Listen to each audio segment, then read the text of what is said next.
கர்த்தருக்கு ஸ்தோத்திரம். கர்த்தர் உங்கள் மத்தியில் கூட என்னை சாட்சியாக நிறுத்தினார். கடந்த மாதம் நான் உன்னை பத்திரமா பாதுகாப்பேன்னு சொல்லி பாஸ்டமாக வாக்குத்தத்தம் கொடுத்தாங்க. கர்த்தர் அந்த மாதம் முழுவதும் எங்களை பாதுகாத்து வந்தார். பலவீனங்கள், சோர்வுகள் எல்லாவற்றிலும் விடுதலை கொடுத்தார். 27ஆம் தேதி எங்கள் தம்பி பையன் கீழே விழுந்து கை உடஞ்சிடுச்சுன்னா அந்த மூட்டு ஃபுல்லாக உடச்சிக்கின்னு கீழே தொங்கிடுச்சின்னு சொல்லி எங்கள் அம்மா எனக்கு ஃபோன் பண்ணாங்க. நான் அப்போ வேலையில் இருந்தேன். சரிம்மா நான் வந்து பார்க்குறேன்னு சொல்லிட்டு நான் வச்சுட்டேன். நான் வீட்டுக்கு 8:30 மணிக்கு 7:30 மணிக்கு நான் வந்தப்போ கேட்டால் திண்ணிலி கூட்டின்னு போனாங்க. அங்கே கட்டு போட முடியாது, பிளேட் வச்சு தான் ஆப்ரேஷன் பண்ணுவேன்னு சொன்னாங்க. ஏற்கனவே எங்கள் 2வது தம்பி எங்கள் அப்பா 1 மாதம் தான் ஆச்சு இறந்து.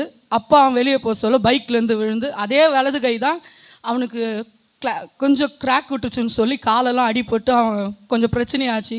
1 மாதம் கூட ஆகலை. இப்போ 3 மாதம் தான் ஆகுது எங்கள் அப்பா இருந்து. அதே வலது கை என் தம்பி பையனுக்கு.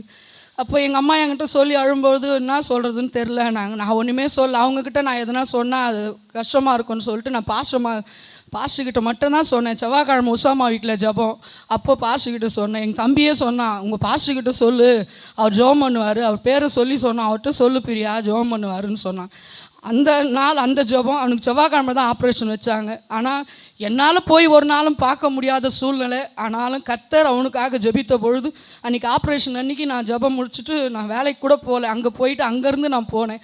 நான் சொல்ல நான் ஃபோன் போட்டப்போ இல்லை ஆப்ரேஷன் வார்டுக்கு தள்ளின்னு போயிட்டாங்கன்னு அவன் என்ன சொன்னான். என் மேலே கொஞ்சம் கோவம் இருந்ததுனால சரியாக இல்லை. ஆனாலும் நான் உள்ளே போயிட்டு நான் அந்த ஹாஸ்பிட்டலில் உள்ளே போகிற ஆப்ரேஷன் தேட்டருக்கு நான் அந்த வெளியே ஒரு நர்ஸ் இருந்தாங்க, அவங்கள கேட்டேன், நான் அவனை பார்க்கலாமா மேடம், உள்ளே போயிட்டானா இருக்கிறான். நான் இல்லை இன்னும் உள்ளே தள்ளிக்கின்னு போகலன்னு.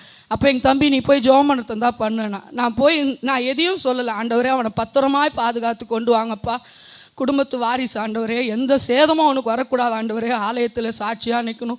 அவன் பாஸ்டர்கிட்ட ஜெபம் பண்ணுன்னு சொன்னான் ஆண்டவரே. ஊழியக்கார் எல்லாரும், விசுவாசி எல்லாரும் அவங்க உசாமா வீட்டில் ஜெபித்தோம். அந்த ஜெபம் ஆண்டவர் அவனுக்கு 1.5 மணி நேரத்துலேருந்து ஆப்ரேஷன்லேருந்து வெளியே வந்து எல்லாரும் போய் பார்க்கும்பொழுது நான் பார்த்தவனையும் சிரிச்சான் அத்தை.